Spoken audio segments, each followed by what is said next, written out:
Bismillahirrahmanirrahim. Assalamualaikum warahmatullahi wabarakatuh. Saya Wan Muhammad Afiz Zikri bin Wan Manan memegang nombor matrik A175671. InsyaAllah pada hari ini saya akan memberi sedikit pengenalan tentang tajuk penerangan tentang apa yang terhasil dari falsafah.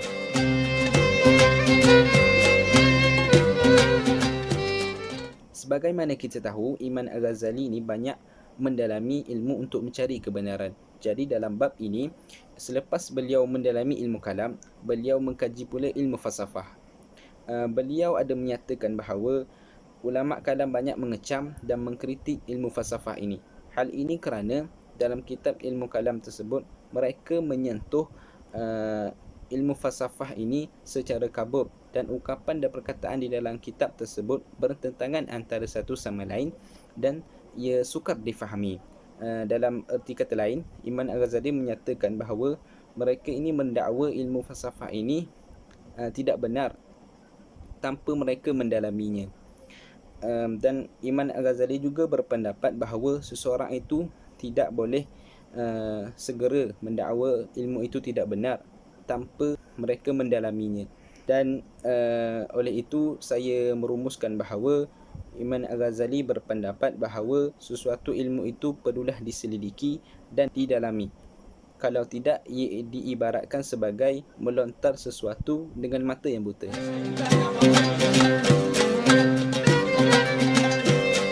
Sedikit tambahan yang ingin saya tambah di dalam pengenalan tajuk kami yang telah disampaikan oleh saudara Wan Muhammad Afiz sebentar tadi. Ingin saya katakan bahawa Imam Ghazali ini adalah seorang insan yang bersungguh-sungguh dan bertungkus lumus di dalam mendalami sesuatu ilmu itu.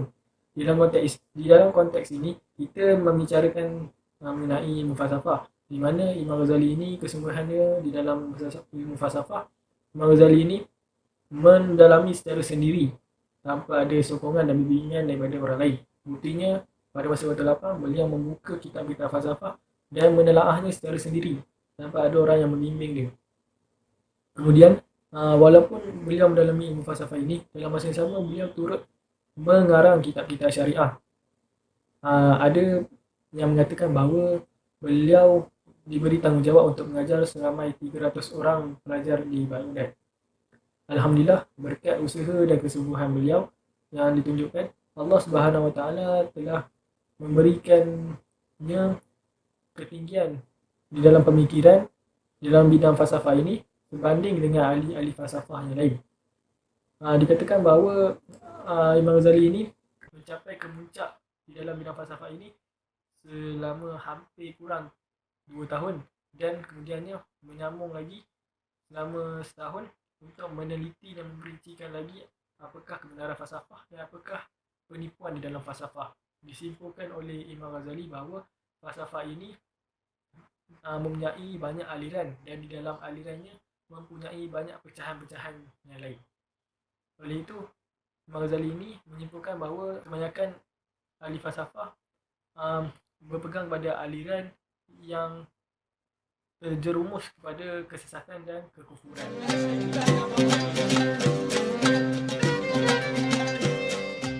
Pasal 1.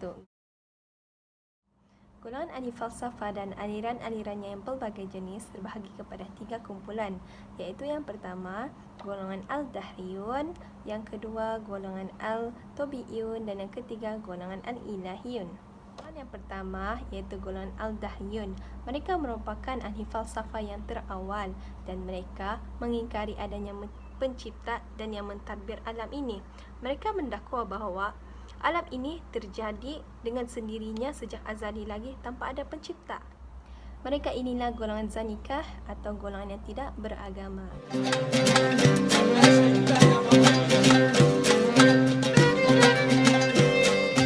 Seterusnya, bagi golongan yang kedua yang dinyatakan oleh Imam Al-Ghazali adalah golongan yang dinamakan At-Tabi'i. Golongan ini adalah golongan yang mengkaji tentang alam tabi'i, keajaiban alam haiwan dan tumbuh-tumbuhan. Kebanyakan kajian mereka ini adalah tertumpu kepada organ-organ binatang yang dikenali dengan nama anatomi ataupun ilmu at-tashrih. Oleh kerana pekajian mereka ini tertumpu kepada anatomi dan sentiasa menyaksikan keajaiban bagi setiap kegunaan anggota haiwan melalui doruri, mereka telah mempercayai bahawa wujudnya pentadbir yang maha bijaksana bagi setiap kewujudan tersebut. Akan tetapi mereka ini tidak mempercayai bahawa kewujudan hari akhirat dan kehidupan selepas kematian. Oleh kerana kepercayaan mereka, apabila seseorang itu telah mati, akalnya akan turut mati dan musnah. Maka sesuatu yang telah musnah tidak akan mampu kembali lagi. Mereka ini juga mengingkari adanya hari akhirat, hari kiamat, syurga, neraka, hari kebangkitan dan juga hari pertimbangan amal.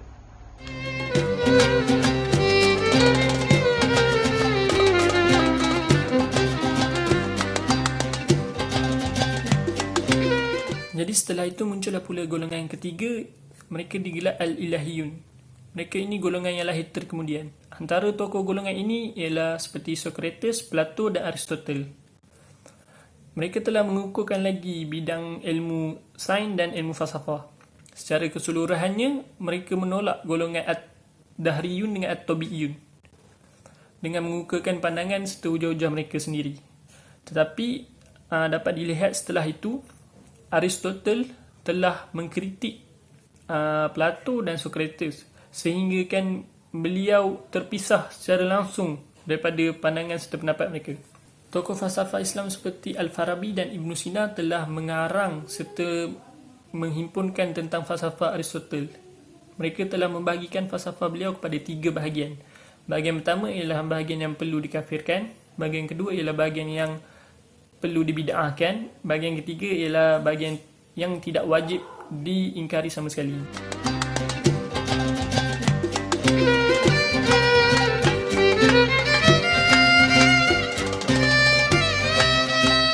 Assalamualaikum warahmatullahi taala wabarakatuh. InsyaAllah saya akan merumuskan fasal 2 berkaitan dengan pembahagian ilmu falsafah, iaitu ilmu matematik dan kesan buruknya. Ilmu matematik merupakan satu ilmu hisab atau ilmu geometri dan kosmologi, iaitu mengenai kira-kira. Kesan daripada ilmu ini ataupun kajian terhadap ilmu ini, mereka menjadi taksub kepada ketepatan dan penjelasan. Ini menyebabkan apabila seorang ahli falsafah itu memberi satu penjelasan, mereka menjadi taksub atau mengikut ahli falsafah tersebut. Sehingga sekiranya ahli falsafah tersebut menolak agama, mereka ini akan merasakan kebenaran atau al-haq itu adalah tiada agama. Ini yang dikatakan oleh Imam Al-Ghazali bahawa beliau telah melihat ramai orang tersesat disebabkan perkara ini. Sekiranya ada yang memberikan kepada mereka hujah mengenai jika seseorang itu pakar dalam bidang ini, mereka tidak boleh lebih pakar dalam bidang ini. Maksudnya seseorang itu akan pakar dalam satu bidang saja. Jika beliau menguasai ilmu syariah dan fiqh, mereka kadang-kadang tidaklah pakar dalam bidang ilmu kalam. Oleh itu dikatakan bahawa ahli matematik ini atau pengkaji matematik ini akan berada dalam kesesatan sekiranya mereka terus berpegang kepada penjelasan atau pembuktian tanpa mengkaji mengenai agama. Jadi dapat dirumuskan di dalam bab ini, antara kesan yang pertama iaitu mereka ini adalah taksub dan taklid membabi buta.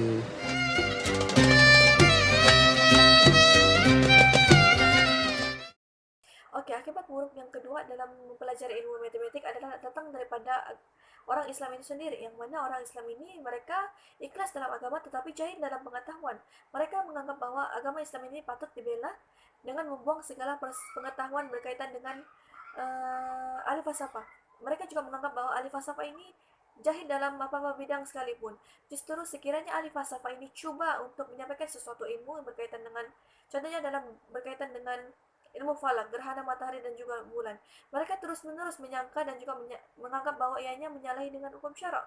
Justru sekiranya orang yang lebih mahir ataupun arif dalam ilmu falak ini terdengar, terbuktilah bahawa orang Islam yang jahil dalam pengetahuan ini adalah berdiri di atas kejahilan kerana mereka menolak kebenaran dari segi logik kejadian. Justru semua orang akan lebih tertarik dengan falsafah berbanding dengan agama. Perkara sains ini tidak pernah disebut dalam agama, begitu juga agama tidak pernah menyentuh persoalan-persoalan berkaitan dengan sains. Justru perkara ini pernah disebut oleh Nabi kita, yaitu Rasulullah, dalam hadisnya yang mengatakan bahwa gerhana matahari dan juga bulan merupakan kebesaran daripada Allah, dan ianya bukan disebabkan oleh kematian dan juga hidupnya seseorang. Justru sekiranya kamu melihat gerhana matahari dan juga bulan ini berlaku, bersegeralah kamu mengingati Allah dan juga bersembayanglah. Jadi terbuktilah bahwa hadis ini menunjukkan bahwa agama Islam itu tidak mengingkari ataupun menafikan ilmu falak, yaitu perkiraan berkaitan dengan peredaran bumi, peredaran matahari dan juga bulan.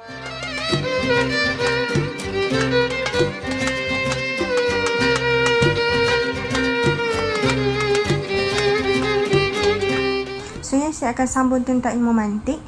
Ilmu mantik ini adalah ilmu yang tidak bersangkutan dengan ilmu agama, tetapi ilmu mantik ini adalah ilmu yang membincangkan tentang kaedah-kaedah menemui takrif yang betul dengan teknik penyusunan yang betul. Dalam ilmu mantik ini terbahagi kepada dua, iaitu tasawur dan tasdik, di mana tasawur adalah cara mengetahuinya dengan takrif dan tasdik adalah cara mengetahuinya dengan burhan. Sebagai contoh premis yang akan saya bagi, seperti yang dinyatakan, apabila telah sabit bahawa setiap A adalah B, sudah pasti sebahagian daripada B adalah A. Contohnya, setiap manusia adalah haiwan dan sebahagian daripada haiwan itu adalah manusia. Kat sini menunjukkan bahawa al-mujabah al-kulliyah, iaitu perkataan setiap itu akan membawa kepada al-mujabah al-juz'iyah, iaitu perkataan sebahagian. Menurut pandangan ahli mantik, sekiranya diingkari, maka pengingkarannya itu tidak menghasilkan apa-apa selain menunjukkan suatu kecacatan dalam akal pengingkar itu sendiri. Kat sini nak dipendekkan cerita sebagai kesimpulannya, ilmu mantik sekiranya kita tidak belajar dengan betul, ini akan dibimbangi membawa kepada kekufuran, terutamanya sekiranya kita membahaskan mengenai konsep ketuhanan. Jadi sekiranya ingin belajar ilmu mantik, hendaklah berhati-hati, terutama mengenai konsep ilahiyat.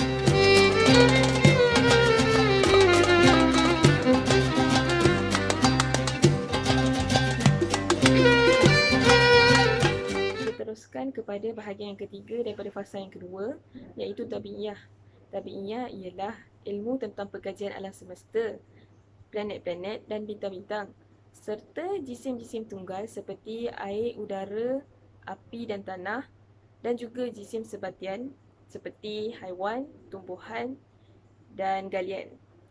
Ilmu ini juga mengkaji tentang mengapa satu jisim itu berubah, berpisah ataupun bertangkup.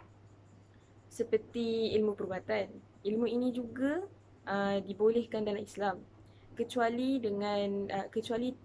beberapa permasalahan tertentu, seperti yang telah dicantikkan dalam kitab Tahafut Al-Falasifah, yang mana asas-asas bagi hujah bantahan terhadap permasalahan ini adalah alam tabi'i berada di bawah penguasaan Allah. Tak ada satu pun yang bergerak dengan sendirinya. Matahari, bulan, bintang dan seluruh alam tabi'i ini berada di bawah pengendalian Allah SWT. Tak ada satu pun yang bergerak dengan sendirinya.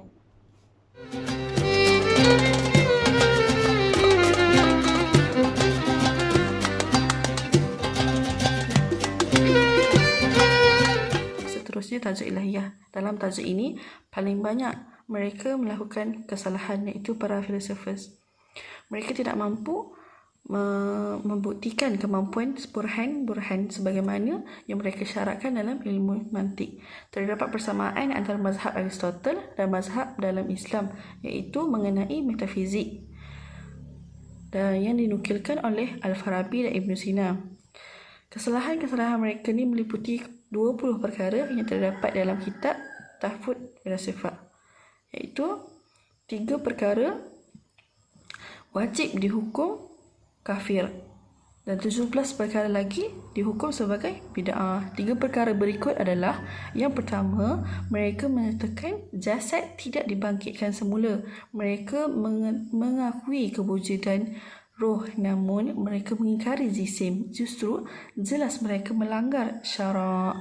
Yang kedua, mereka menyatakan Allah hanya mengetahui perkara kuliat saja, iaitu umum. Dan mereka mengatakan bahawa Allah tidak mengetahui perkara juz'iyah, iaitu perkara yang khusus. Yang ketiga, mereka menyatakan bahawa alam ini qadim, iaitu sedia ada, atau azali, iaitu sedia ada sebelum diciptakan masa. Selain daripada tiga perkara ini, mereka juga menafikan sifat-sifat Allah, iaitu mereka berkata bahawa Allah itu maha mengetahui dengan zatnya, bukan dengan ilmu tambahan. Pada pendapat ini hampir sama dengan pendapat Mu'tazilah.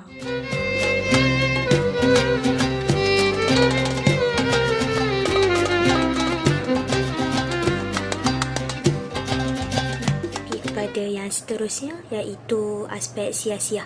Menurut Imam Al-Ghazali, keseluruhan perbincangan ilmu ini bersangkutan dengan perihal hikmah kemaslahatan yang berkait dengan urusan duniawi dan kekuasaan.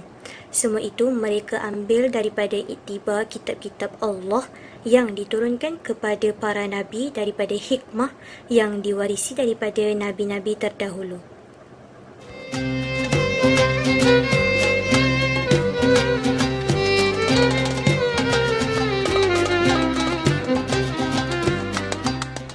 Alhamdulillah, tadi kita telah selesai dengan perbincangan ilmu sia-sia. InsyaAllah saya akan terangkan sedikit tentang ilmu khuluqiyah, di mana menurut Imam Al-Ghazali ilmu ini membincangkan ataupun perbincangan ilmu ini tertumpu kepada memfokuskan kepada etika, dan ia tertumpu kepada sifat-sifatnya, jenis-jenis dan pecahan-pecahannya, serta cara mengubati dan mengawal jiwa, di mana ilmu ini diambil daripada ajaran ahli tasawuf,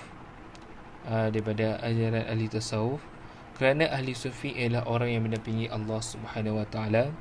Mereka juga adalah golongan yang sentiasa berzikir kepada Allah Subhanahu Wa Taala.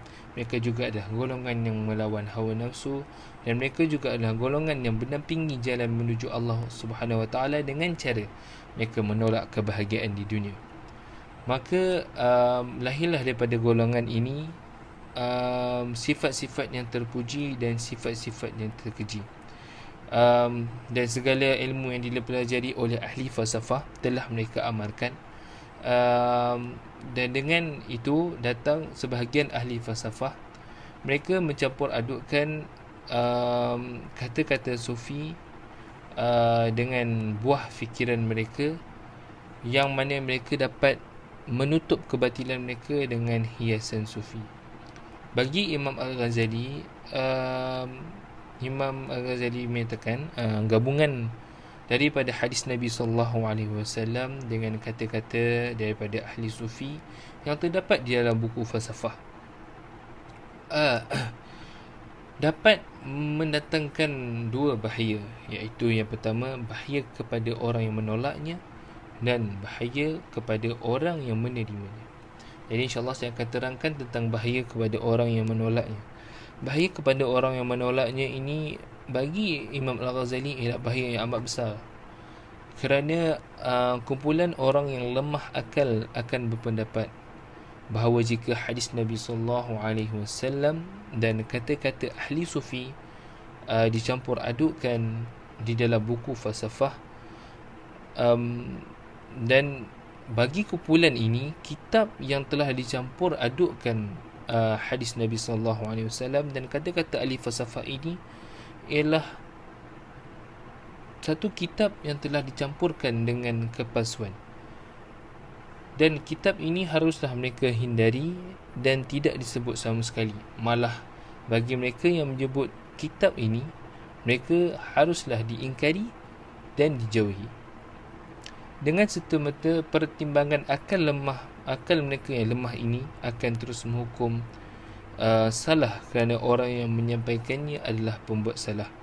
Dan inilah adat bagi kumpulan atau golongan yang lemah akal ini, di mana mereka hanya melihat kebenaran pada sisi siapa yang menyampaikannya, dan bukan melihat pada kebenaran yang diucapkan oleh orang yang menyampaikannya itu.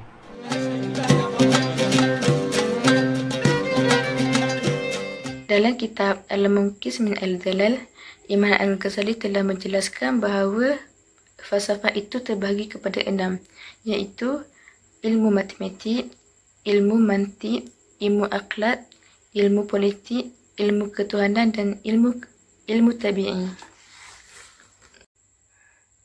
Dalam bab kulukiyah ataupun bab akhlak, Imam Al-Ghazali telah menjelaskan bahawa ahli falsafah itu telah mencampur adukkan antara ajaran tasawuf dengan ajaran ilmu falsafah untuk menutup kebatilan yang terdapat dalam falsafah. Oleh itu, Imam Al-Ghazali menjelaskan bahawa terdapat dua bahaya yang akan diterima kesan daripada mempelajari ilmu ini. Pertama ialah bahaya kepada orang yang menolak. Yang kedua ialah bahaya kepada orang yang menerima. Dalam kitab Ikhwan Al-Safa, Imam Al-Ghazali telah menjelaskan bahawa telah berlakunya pencampuran falsafah mereka dengan hikmah kenabian dan ungkapan kaum sufi. Ini menjadikan sesiapa yang membaca kitab tersebut akan tertarik dan menerimanya dengan iktikad yang tidak berbelah bagi.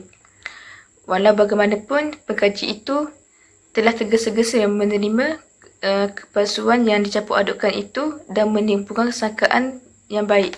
Maka dengan sebab itulah pengkaji itu menerimanya dengan sepenuh hati. Oleh sebab itu, Imam Al-Ghazali menegah orang Islam ataupun para pengkaji untuk membaca kitab-kitab kitab-kitab ahli falsafah kerana berlaku pencampuran atau penyelewengan antara hak dan batil. Imam Al-Ghazali telah memberi perumpamaan. Contohnya, sebagaimana wajib menjaga orang yang tidak pandai berenang daripada tergelincir di tebing sungai, begitulah juga wajib menjaga orang ramai daripada mengkaji kitab-kitab ini. Selain itu, Imam Al-Ghazali juga telah memberi perumpamaan lain. Contohnya, pawang ular tidak akan menyentuh ular ketika bersama anaknya yang kecil kerana dia tahu anaknya yang kecil itu akan menirunya berbuat demikian. Anaknya akan menyangka dirinya pun pandai seperti bapanya. Oleh itu, Imam Al-Ghazali telah memberi perumpamaan. Contohnya, apabila pengkaji membaca kitab-kitab ahli falsafah, maka mereka menyangka bahawa apa yang terkandung dalam falsafah itu benar belaka. Sedangkan terdapat dalam ilmu itu pencampuran antara yang hak dan yang batil. Contohnya, mereka telah mencampur adukkan sabda Nabi Muhammad dengan falsafah mereka. Oleh sebab itu, Imam Al-Ghazali telah menjelaskan bahawa sesiapa yang membaca kitab falsafah hendaklah dijelaskan kepada mereka tentang kebatilan yang terdapat dalam falsafah itu dan sumber yang diambil daripada falsafah itu. Sesungguhnya kebenaran dan kebatilan tidak boleh bercampur aduk dan kebenaran tidak akan bertukar menjadi batil sebagaimana batil juga tidak akan bertukar menjadi al-haq.